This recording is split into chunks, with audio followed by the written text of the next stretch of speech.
always been the case down in Australia. It's a hard place. England's only won 22 tests in 148 years. But at times as a player, I wanted to go and front up, talk through my methodology, talk through my thinking, and actually say, it's not going that well, but I'm in the nets, I'm working hard. We allow Steve Smith to come and play county cricket here before the Ashes. So why isn't it reciprocal? Young keepers don't understand how many hours you need to put in to keep like Carey. And I think he's been one batter that's been found out by the bounce. Why is there an expectation that the batters should be able to adapt, but bowlers, you just swap them in, swap them out for conditions? He should have got more out of his technique, his ability than he has currently. I thought mental health is something that everyone is very, very aware of. And we had people like, Freddie Flintoff's talked about it in the past. The guys that I played with, I'd hear the commentators on what they perceived was a straightforward catch that I may have missed. And I'm out there thinking, hang on a minute, I don't feel that's quite fair. It doesn't matter that they've never put a set of gloves on in their life. They haven't properly looked at it. And that's what frustrated and really annoyed me. And in the end, probably got to me and added to my brain being full where I couldn't give any more.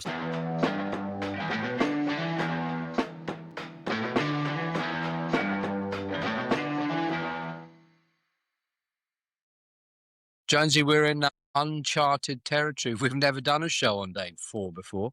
It just shows the way that, the test match has gone, but the way that England applied themselves today. Yeah, it's not too bad, is it? As I've just finished my cup of tea, I'm in I like the fact that Mr. Grumpy's what he's wearing matches what you're wearing. Yes, no, it was just a good day's cricket, a proper day's cricket. And in terms of that, and for the way that England went about it, we started off pretty well with the ball. Did what we wanted to, cleaned up the tail, got rid of 2 batsmen who were well set. And then, on the whole, there's still some moments that no doubt we'll talk about that. But on the whole, we've applied ourselves well. We've used smart cricket thinking with shot selection and everything like that. And it's seen us bat throughout the day because there was a worry. I was going to wake up this morning and it was going to be all done. So, I'm happy that we're going into day 5. Yeah, amazing. And closed on 207 for 6. They're 228 behind. Australia obviously need 4 more wickets to win this test match. I mean, that's, it isn't about the result really. That went a couple of days ago, but it is, as you say, the way that England has played. But is this outbreak of proper test cricket too little too late? In terms of series, yes, of course. This is what we wanted to see from day 1 back in Perth. And so whether you look at it, and because it's got to this point that batters have actually knuckled down and done some good thinking and some analysis on the way they're going about it, but then it's also come about because they've realised Australia bowl well, consistently well, regularly well. And so I think they're coming into the series hoping that they could have played the way that they have and knock opposition bowlers off their lines and lengths. But the Australians have been too good for that. And it's always been the case down in Australia. I said yesterday, it's a hard place to play and to win. And so you sort of come in with that mindset of, we can be brash and bold and play our shots. Whereas actually today we saw the fact of, let's give them some credit. Let's play. Let's use our ability, our skill that's got us here. And it has worked. It's just a shame we would have loved to have not lost Brooke and Crawley towards the end, because that could have put the cat amongst the pigeons. It could have made some nervous Aussies overnight if we were only 4 down. 6 down, different story. Yeah, since 1877 or whenever the first Ashes test, or England versus Australia test was, England's only won 22 tests in 148 years. That equates to a 15% win rate. So 4-1 or around, there's only been, I think, 2 whitewashes, one in the 1920s and one a few years ago. The one you played in, obviously that one. I think there's been 3. There's been 3, isn't there? 6, 7, 13, and then, it was 1921.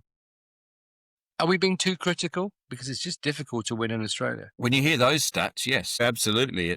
I wish I'd known those stats before the start of the series and prediction, because it wouldn't have been so bold and brash. Yeah, and I listened to Zac Crawley at the end of today's play, and he pretty much said that. He said it's a hard place to play, and the way that the way they've bowled especially, and that's the key to some of England's success in recent years, has been the way, as batting group, we've been able to put opposition bowlers under pressure and put them off their lines and lengths, and then cash in, play the expensive shots. Whereas in Australia, good wickets, and their bowlers are bred, and it's ingrained in them through stats like that and through results that you just hit good lines and lengths and it works. And so there's a bit of sort of, if England naivety coming in thinking that they'd be able to not allow Australia to do that, but also Australia's dominance in their own country through playing cricket that they know works. Getting rolled out in front of the press after whatever you've done must be a galling experience, because what you want to say, you can't say. How did you got rolled out, I guess, a few times in front of the press? How did you find it? Generally, when you've done well, that's hits. You do come off the pitch, and the media person will come up to you and say, okay, yeah, we need you to do the press. And if you've had a good day, you sort of accept it, and then the hard bits, like Zac Crawley today. Zac Crawley played well, 85, played really nicely. Off you go, Zac. And so he can take that. He can go, yeah, okay, fair enough. It's when you haven't had a good day, and that's why we've seen assistant coaches rolled out. And because I think the management, and Duncan Fletcher definitely, and his management definitely took that opinion a few times with me of, let's protect them, right? We don't want to sort of throw them out towards the Lions, but let's protect them, let's keep them away. But at times as a player, I wanted to go and front up. I wanted to sort of talk through my methodology, talk through my thinking, and actually sort of say, it's not going that well, but this is what I'm looking at. I'm in the nets. I'm working hard, so I'm confident it'll come, because I'm not just sitting in my hotel room doing nothing. I'm not doing any thinking. I'm actually putting a lot of application towards it. And so we've seen assistant coaches when it doesn't go well. When players do well, it's an easy one. Yeah, okay. Going back to the previous point, though, about Australia and how difficult England has found it to tour there. Kate, one of our listeners, actually made a statement. It's bewildering to me that the conditions continue to come as a shock for England players, and yet they're over-prepared. Just on that first bit then, what is obviously it's a different country, different weather, etc. But you went from 05 winning at home to 06 losing in Australia. How big is that difference? It's not just the conditions, just generally touring, I guess. Yeah, I'd be interested to have a bit further on what she thinks by, be surprised by the conditions. Yeah. Kate, if you are listening to this, reply to your comment or send us another comment and tell us why you're surprised. Yeah, because I think the players, what the conditions are like in Australia. You know that it's bouncy pitches. Maybe what she's getting at is, in a way, sort of to try and get this right. We've been frustrated as fans with the perception that our batters have been surprised with the shots. And I think our batters, the England batters, top orders, have been a bit too confident that they could just play the way they have in the most recent, which is England conditions, with the ball not getting the bounce. And so there's that element, isn't there? It's the fact that the batters haven't adapted quick enough. It's not that they're surprised by the conditions, that they've they've gone about playing their way and they haven't adapted, and that's been the frustration. So I get what she's sort of saying, because it seems like they, that it has been this problem. We've been playing on the arc and everything like that, but that comes down to the preparation. But virtually every single one of these players would have played in Australia previously, but whether that's through a club cricket stint. I know Joe Root went to the Lehman Academy in Adelaide. Zac Crawley's, he's been out to Perth. So they've all done their time in Australia. It's just the adaptation hasn't happened quick enough. And it comes back to the Aussie bowlers, that if anything, they've been, what I took from Zac Crawley today was they've been surprised how good the Australian bowlers are. And that's been a frustrating, they've been surprised that they've been able to hit line and length over and over and over again, because they sort of haven't come up against that much in the last few years. Occasional bowlers, Bulmer, who have had success, but as a unit and a consistent unit, that's probably been more the surprise than the conditions, I would say.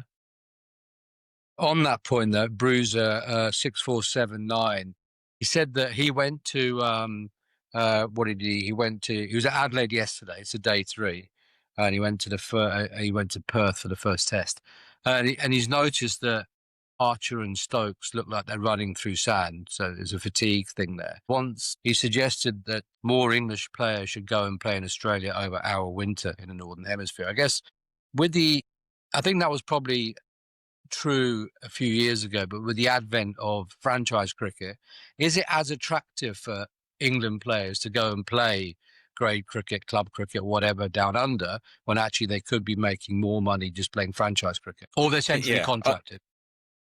Yeah, centrally contracted, you're very much controlled with what you do. As a central contract player, you won't be going and having a season in grade cricket. But it's something you do as a youngster. Obviously, cricket has become, when I first started with Kent, it was pretty much, there wasn't the 12 months of the year. Even slightly before that, players were only contracted from start of April till the end of September. And players would then either get jobs or they would go overseas.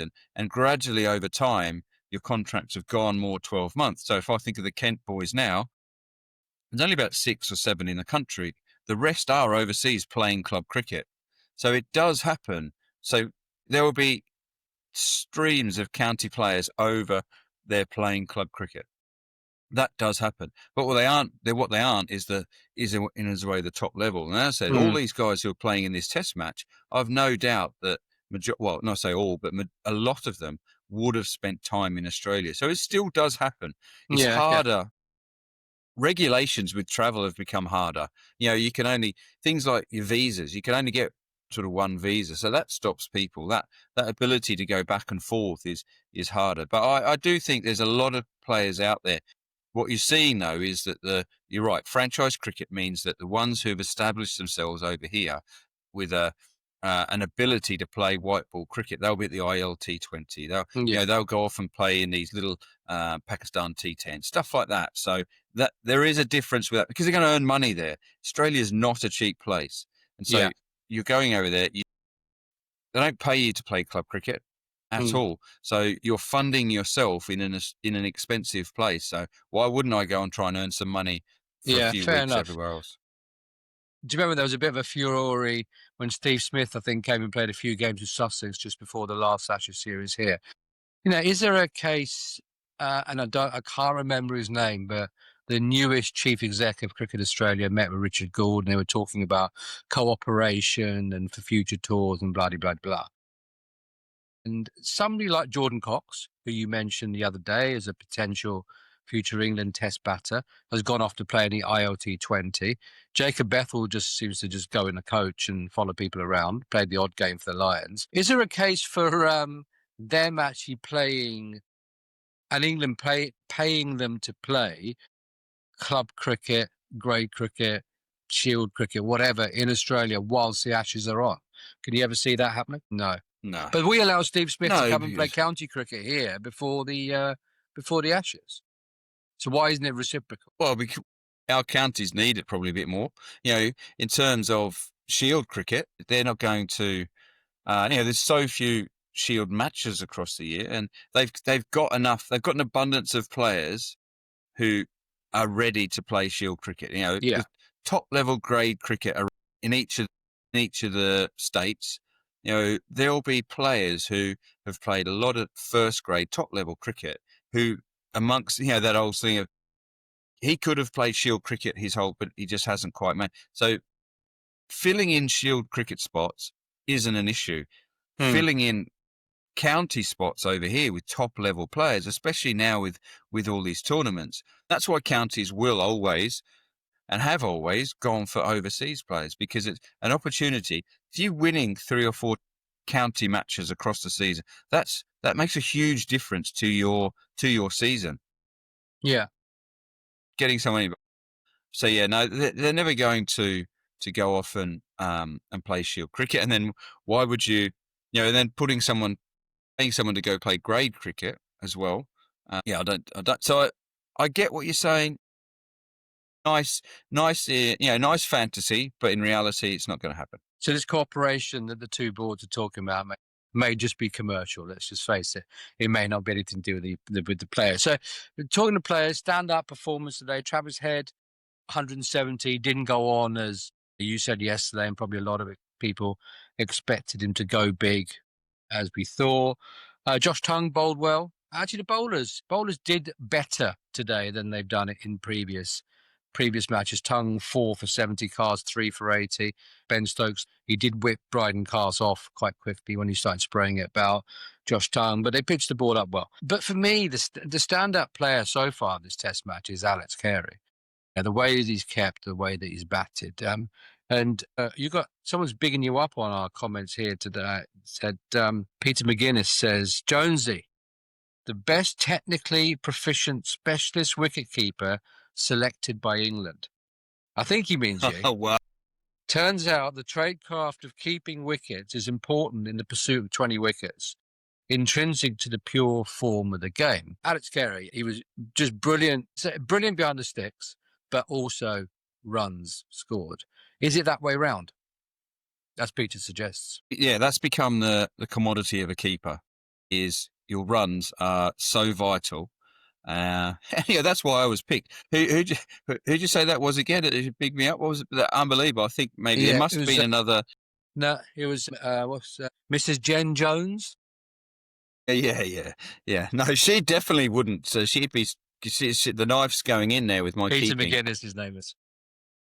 Paddy McGuinness, was it? But Peter McGuinness, thank you very much for a start.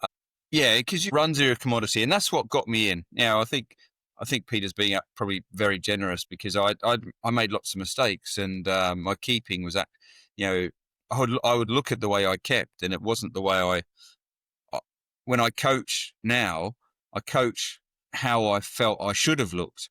But but anyway, thanks very much. But Carey is just outstanding. The stumping off Zac Crawley today, to hold that position, to hold his posture. Keeping wise, you talk about posture. Posture is your body position, which needs to puts you in the best position to catch. And Carey's is outstanding, up to the stumps. I often look at Australian keepers and think they get too low, too crouched. So if the ball turns and bounces, they're in a position where, it sort of hits them high up. But Carey, what he does, he uses his legs. And again, to get a bit nerdy with keeping, I see the legs as the power, like the elevators. Your top half of your body doesn't move too much. You're relaxed and your hands can move. But what you need to be exceptional at, and this is where Carey is your legs work like sort of pistons, giving you the height depending on the ball. So if the ball bounces, it's not your back extending and getting you straight. It's your legs extending to take you into that position. And that's what he did so well today with that stumping. His legs brought him up. So he was able to stay really sort of, his eyes were still, his gloves were in a great position. And it was a fantastic, because beating on the outside edge like that to an off spinner.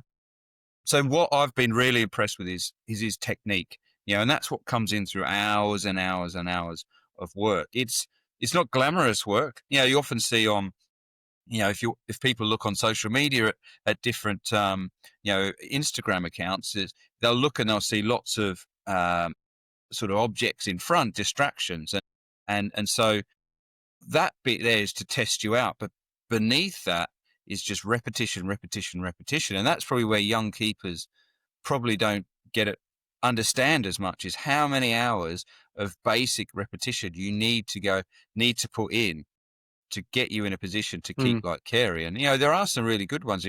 There's a guy called the wicketkeeping coach on Instagram, and I follow him because he talks a lot of sense with what and in terms of the same sort of thinking that I do. So if people want to go and understand about wicketkeeping and see it, have a look at the wicketkeeping coach stuff, because I think that's fantastic, and you'll then see why Carey's so good. And lots of squats and deadlifts. That gym work must be. Yeah, exactly. You need your leg strength. So yeah, that side of to hold that position. That's what I mean by the strength of your leg. Carey's actually got, if you up to the stumps, he's got a really wide base, because he wants to be strong. He wants to be still to be able to move up and down. So he's just a real technician, and that's why he makes it look so good. So it's not just by sheer luck. It's through hard work and amazing and a brilliant technique. Thank you for all of your support for the work that we do here at Close of Play. But to help us, if you could subscribe to Close of Play on Spotify and Apple Podcasts, and also at Sanjay Murthy Cricket on YouTube, it'll help us. We can get more content out there, get more guests, and keep bringing you our, let's hope, unique views on the game that we all love.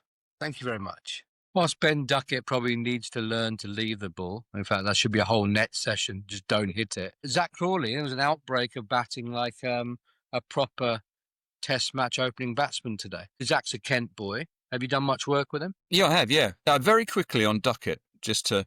I think he's been one batter that's been found out by the bounce. Yeah. Because he's played brilliantly over the last few years. Yeah.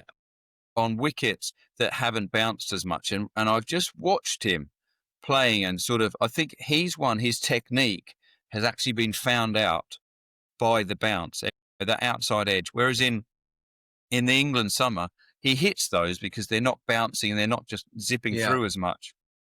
And today, he admonished himself for not leaving it because it was an awful shot. But I think he's one batter that, he's one batter that has definitely been found out and been surprised by the effect of the bounce and hasn't quite adapted yet, because I think he's been one of our standout batters over previous years. Yeah. But before you move on to Zac, Chris Woakes, right, was always touted as great in English conditions, wasn't a great tourist, and therefore he didn't play as many overseas tests, I'm guessing, as he did at home.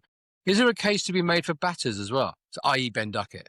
Should he just play home test matches or maybe in the subcontinent where it doesn't bounce as much?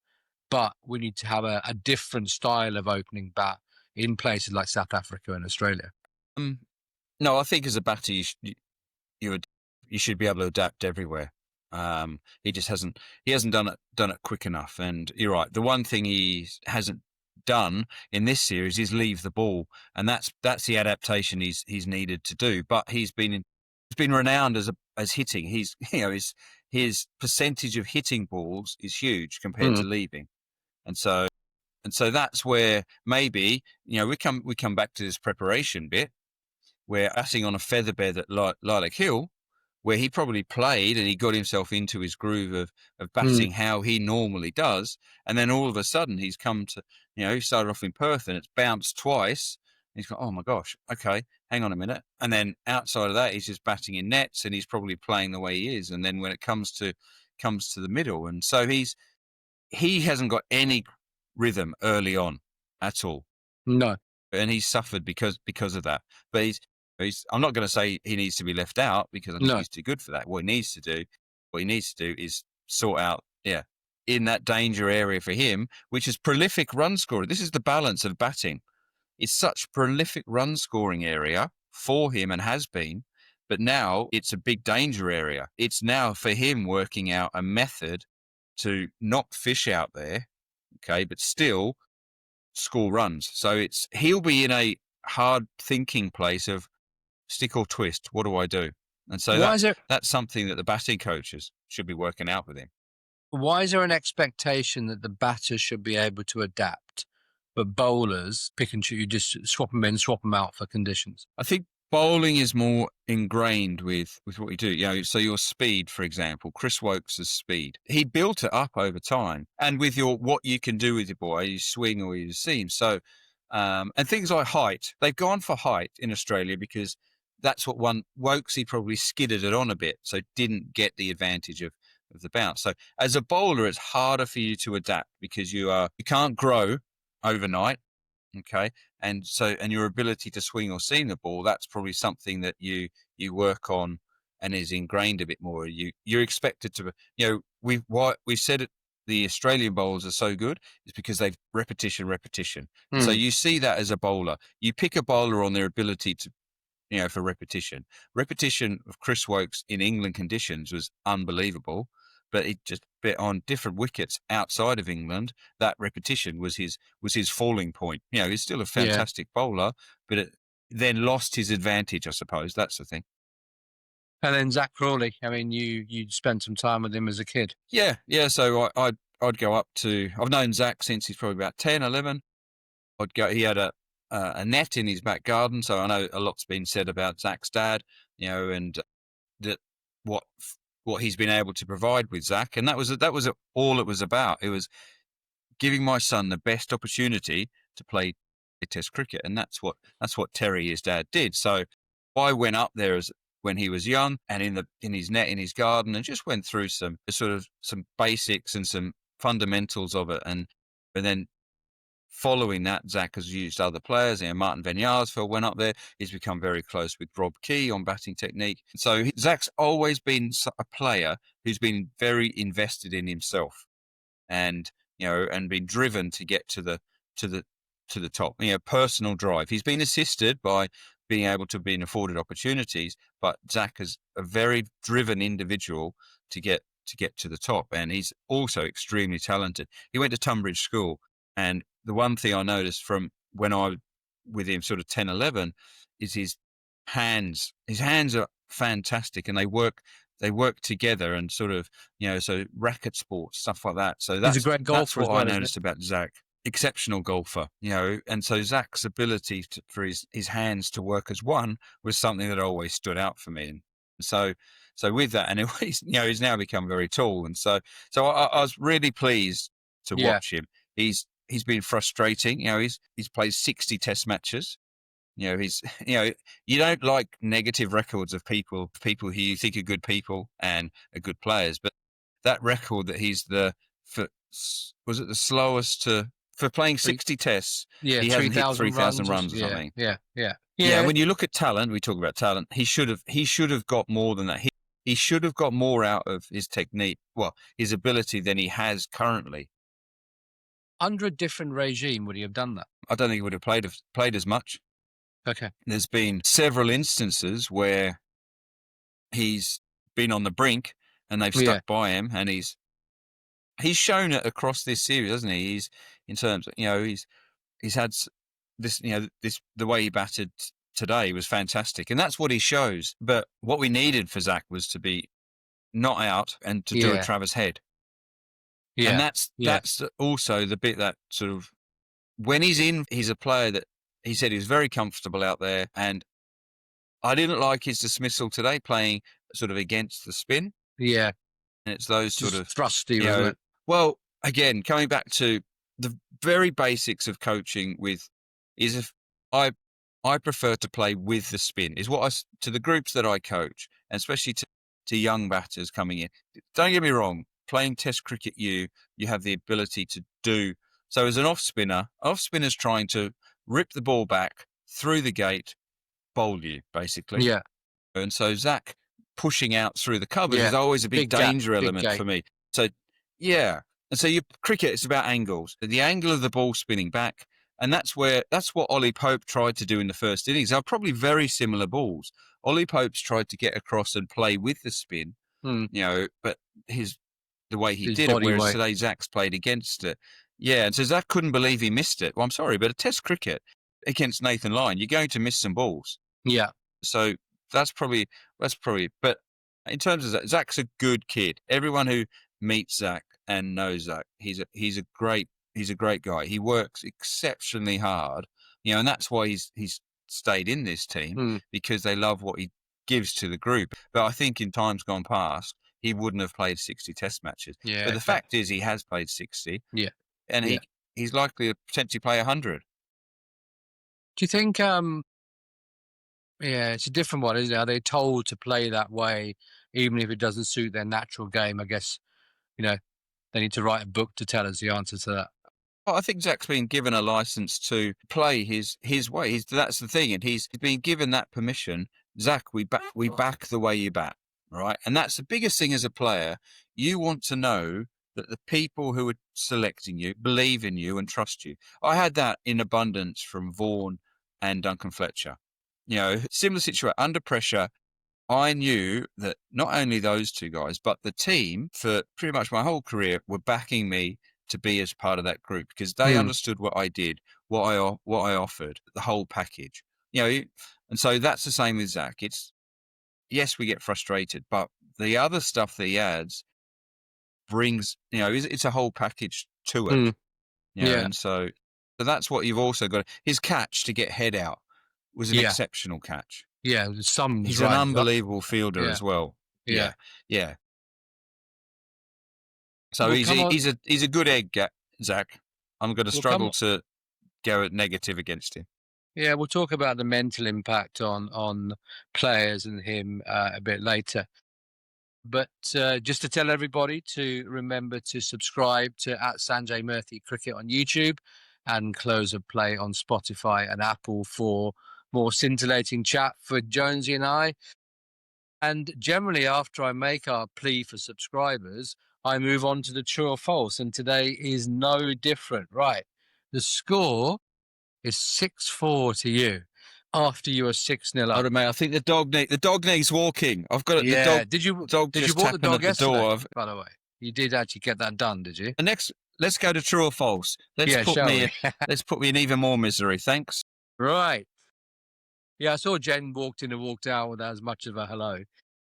On day 4 of the third Ashes Test of the 1986 and 87 season, Channel 9 cameraman Tony Fox caught a lofted drive off Ian Botham, one-handed, while still smoking a cigarette. True or false? Come on. Tony. Channel 9 cameraman Tony Fox. Simon O'Donnell was the bowler. Ian Botham was the batter. Bang, straight 6. Yeah. He was operating his camera. Yeah. Big Aussie mullet. Health and safety, that wouldn't allow that now. The old cigarette. Yeah, exactly. I hate this. Okay, I'll keep saying false. Let's go true. 6-5. It did happen. Yeah, see, I should have stuck with false. It did happen, but it was in the World Series final of the same year. The Ashes had just finished. Yeah. And it was the World Series final. You know, I think I might have even watched that. As a youngster, I think I could have. But that's the thing now. Mentally, I'm shot to pieces, and you've had too many trues in a row. This is where I tried not to overthink it. And mental, mate. It's staying on top of the thing, focus. It was that famous commentary. Right? I think someone, Michael Holding, was cool as a cucumber.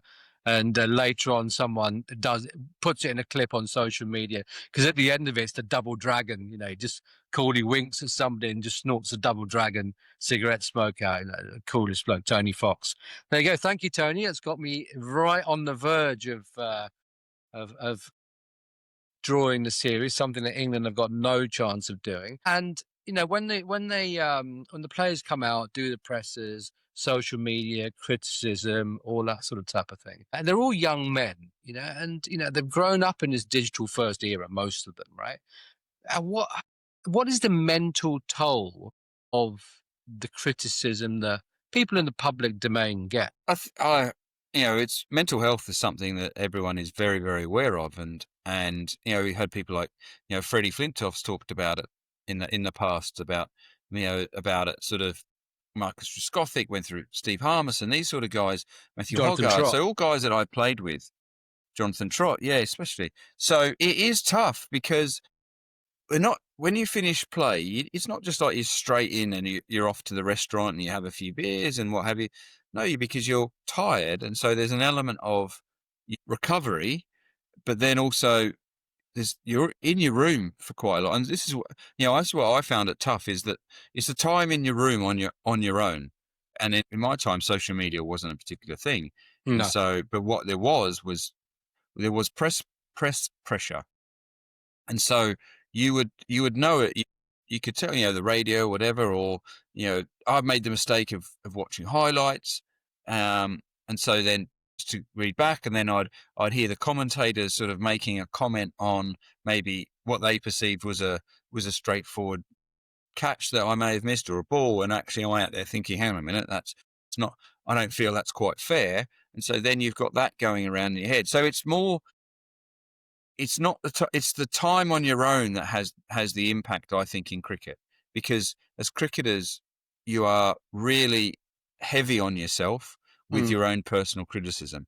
But then to add to that, and we talk about Zac. I think the one thing, Zac's not on social media. That's been a really that's been a personal choice and a positive choice. But other people, other youngsters now, it's the way that you they're on it. Look, we're doing this, Yeah. via social media platforms, and it's way people are listening to it, people are getting opinions, and so with when you stitch me up and with Dizzy and stuff like that to get the old clickbait, it came through, it managed to come to me, so even that, so I'm there thinking, hold on a minute, yeah. So it is tough because you're putting so much pressure on yourself anyway, and then with the way that these guys, these young players, they will be on social media. They'll look, because for them it can be a positive sort of thing. I love my YouTube golf, so I would have, no doubt, that's something I would have sort of, if I was playing nowadays, I'd be watching YouTube golf. I'd probably go and see other things. And so, if you're playing Test cricket, it's hard mentally anyway. And then if you're having a tough time and social media is alight with, so someone like Ollie Pope, for example, social media is alight with should he play. It's very hard to get away from that. And so that added pressure, definitely, and that added build-up, as much as your mates try, and they'll have a psychologist there, everyone you try, it will have that added build-up effect on you. When you were watching those clips of yourself and somebody, let's say Ian Botham or David Gower, someone who's never kept wicket in their life, does their opinion matter? Yes, because that there's thousands, tens upon thousands, millions of people believing it. Okay. Trusting that okay, what they say is gospel, because these guys are legends of the game. They're on TV, they're commentating. It doesn't matter that they've never put a set of gloves on in their life and they haven't properly looked at it. They've just, because the narrative was easy, and this is where it's sort of a bit of a personal thing. For me, in my career, I felt the narrative was easy to put a spotlight on me. If the day's play had been a fairly uneventful one, no doubt I would have probably done something which they could have commented on. And so that's where I felt to, is like, okay, if in doubt, right, let's look at Jones's keeping. There'll be something that he's done that we can do a little spell on. And that's what frustrated and really annoyed me, as a player, with what commentators did. I felt I was a bit of a go-to with all the press element, that if it was been a quiet day, that they'd finished the day, they were huddling, and the press does this, especially the written guys. They're in the media box all together. They don't want someone else to have a scoop that they don't have, so they'll all be sort of huddling around and sort of trying to get this bit of, to make sure that we're all sort of on the same thing. So for talking about a shot or whatever, that a player's, that's just why you see repeat stuff. You don't often see an outlier going off and someone praising the keeper for great work when the others are gone, well, he's missed that, for example. So that for me was what I found really hard to deal with. And in the end, probably got to me and added to my brain being full, where I couldn't give any more to myself personally to try and improve and trying to sort of play out in the middle the way that I was capable of. And in situations like the England team is facing down under at the moment, inevitably you're going to have, a whole gamut of people across the print media, the written press, as you say, digital content creators, traditional TV, linear TV, as well as social media. And I'm going to read you out just to clarify, this is not me asking you one of my long questions. I'm reading something, okay, from someone called Biggie Smalls, who I assume is not the same Biggie Smalls, but there you go. Stokes is tactically poor, right? He's got a number after, which I think it says 1973. Stokes is tactically poor. Find a new skipper. I know there are no real candidates, so we've got 3 points in the first 3 sentences. But find one anyway, if he could. Stokes' body language in the field sucks. He bowls himself into the ground to the detriment of his batting. Sack Key. Bring in Vaughan. Sorry, not sack Vaughan. Key, Vaughan. Sack McCullum. bring in Langer or Gary Kirsten, sack the entire selection panel, consider Hamid, Lawrence, etc. So it's not that clear for the squad. Bring back Ben Folkes, get rid of Jamie Smith, find a way to rehabilitate Ollie Robinson for Test cricket. If he can get his attitude right, pick him. Pick Anderson over Cars, as he can bowl tidy for longer. Pick Potts and Tongue more regularly. Drop Archer. Attitude is poor. He picks and chooses when he puts his effort in. Drop Pope. Not for Bethel, though, but for a proper county red ball batter. Sack Crawley. Pick Sibley. I mean, it goes on. I don't think I drop Brooke. Yes, Biggie he's great. Smalls. Biggie is so Biggie Smalls. So the longer you've gone on there, mate, the initials are right, but it's not Biggie Smalls. It's BS something. You know, exactly. Make up that. What a load. You know. He got a few comments of that ilk. Actually, I got there was a very cryptic comment aimed at me, actually, from somebody that said, "Sanjay, who? Why is the BCCI talking about the Ashes?" Not entirely sure what that means. I mean, I get the Sanjay bit. Might well be that I could look like I'm Indian, but I sound the way I sound, so that might give you a clue as to where I was born and brought up. But back to Biggie Smalls. It'd be good if he'd done this as a rap, actually. That would have been quite good. I could have tested out my musical skills on another post. The point I'm making is that this is the sort of stuff that didn't exist in your day, yet today's players have got to contend with this as well. So, you know, from a mental health perspective, whether they listen to it or not, they know it's out there. And it can't help performances at a time where they need the support. No, absolutely not. That's the sort of stuff that mates would do in the pub, wouldn't it? Yeah, you know, and but that's social media, isn't it? It's a very small community. Whereas now it's public forum, and that's the hard bit to deal with, and that's the bit I suppose I'm, you know, not having been there to deal with it, but it is tough, mate. You know, it is tough because you've got all those comments which were effectively you wouldn't have heard before. And so now also when players are going out, and Australia's a great place to tour, you know, you have to eat. You're not going to stay in your room and have room service every night. Why would you in Australia? Why would you not go and sort of go out and discover the amazing restaurants they have and, you know, make the most of your time there? That's part of your well-being as well, is that side of it. But historically, before, you may have bumped into Biggie, he may have given you a mouthful that way, but that was it, done and dusted. And or he's, you know, whereas, yeah, it's so tough now with the amount of options people have to give their opinion. I remember 2001, I think it was. Yeah, it was. I went to Australia with a couple of mates just on holiday, and Australia was playing New Zealand. It was in Brisbane, and I remember walking back to the hotel, and all of the Aussie guys were out, all having dinner outside, you know, down by the beach. It was a restaurant. It was a patio sort of type thing, and no one was giving them anything. Right? There was no. You know, some people might say good day or whatever and hello, and that was really it. There was no hassle. Do you think social media actually makes you believe that you know the people really? You can say whatever you like on social media, and what someone might respond, and you might have a bit of a chat with them.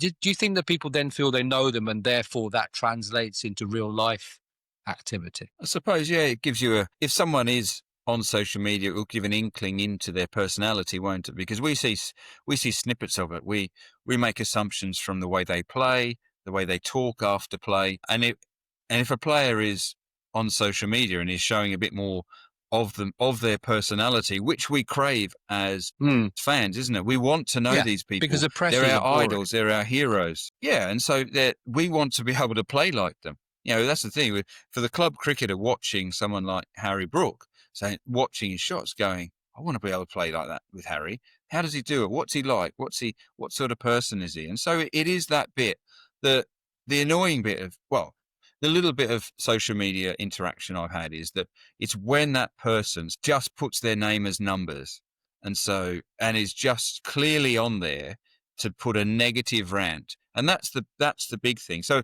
I suppose social media, Australia are tackling this, aren't they? And they're finding under 16s. Yeah. Yeah, it's been banned and because the government's got to a point and the government is trying to address mental health and everything else that goes with with social media, the negatives of it. And so, but ultimately, it's such a big question that some very simple-minded former cricketer is probably not going to be able to answer that well. But other than to say, it definitely has an impact on the individual, because it's so hard to get away from what people who are unqualified and who potentially are getting on at the wrong time and hiding behind their keyboards to give opinions. Back to the cricket, whether it's too late or not for some of the players that are in this current side, the opportunity for Jamie Smith and Will Jacks tomorrow is to bat properly, bat for a period of time, get some runs. England are going to lose. They're 230 odd, I think I said. Behind 4 wickets. Australia need. Get to lunch, just session by session. Obdurate. Just prove to everybody that supported, and the Barmy Army, from all accounts, have been fantastic again, and they paid a lot of money to go out there. Just prove that you deserve a place in the next test side that gets picked for, I think it's New Zealand first. That's the only thing we can hope for, isn't it? Yeah, absolutely, and that's what we want. And just to touch on the Barmy Army, I don't know if you saw the social media of what they've been doing at the ground with clearing up after a day's play. Yeah, and that's because we want to leave a good impression. The cricket hasn't been good, and all those fans are going out there, and it was fantastic of that guy from the Barmy Army to sort of recognise, hang on a minute, it is just sport. We're here as fans, and we can't leave the ground in the tip that I saw yesterday. So, fair play to, and that's what the Barmy Army fans are about. They're there in massive support through thick or thin. They're supporting it. So our players, have been outstanding. So you do recognise that as a player, and that's an added bit that you've all these fans. You want to be playing well for the fans, and so it's an opportunity for guys tomorrow, especially Smith, who hasn't had a great tour so far, but we know he's a wonderful player, and on a wicket that is, if he has his method against Nathan Lyon, the spin, I think we just want to see. I just want to see him get in, get a bit of a score, maybe get a 50, something like that, just to give him a bit of confidence going into because we've still got 2 test matches to play. Hopefully, there's talk of a few showers in the morning, rain showers. Hopefully, they get that wrong, it buckets down, and they get, it sort of gives us more of an opportunity because ultimately, that Australia are going to wrap it up tomorrow. They're going to win the series, and you'll see all the celebrations after that. But the players have to keep going, and then whether or not the likes of Pope does come out of that side and they decide to make a change, or because he's had his opportunities now and it's not quite worked, and so that's the next step. But for those guys, the remaining players tomorrow, and especially the 2 guys at the crease, they have just fight. That's all we want to see, isn't it? That's right. We right. don't want to, if people aren't staying up to watch it, or if people are, they don't want to see just reckless batting and gifts. They want to see it make the Aussies work as hard as they can. Let's just, as you're going down, let's just give a few punches back. Yeah. Make it hard for them. Don't roll over and don't have our bellies tickled. Yeah. Yeah. So when I wake up at 4 or 5 in the morning, I don't want to hear Aggers and Simon Mann reviewing the day. I want to hear somebody coming into bowl at Smith or at Will Jacks. Cool. Good stuff, mate. Thank you very much. Uncharted territory today. We're going to do it all 5 days for the first time in his Ashes. So that's something very much to look forward to. You need to find a new Mr. Men mug as well. It's not good for my No, I know. Yeah, it's not good for my complexion. Your bags are coming under the eyes and stuff like that. So, have you got? But how good? Day 5, it's giving us a chance. Yeah, go find it or go buy a new Mr. Men mug to exemplify your mood for the morning. You've probably got a collection. Yeah, we'll see. Exactly. Cool. Cheers, mate. See ya.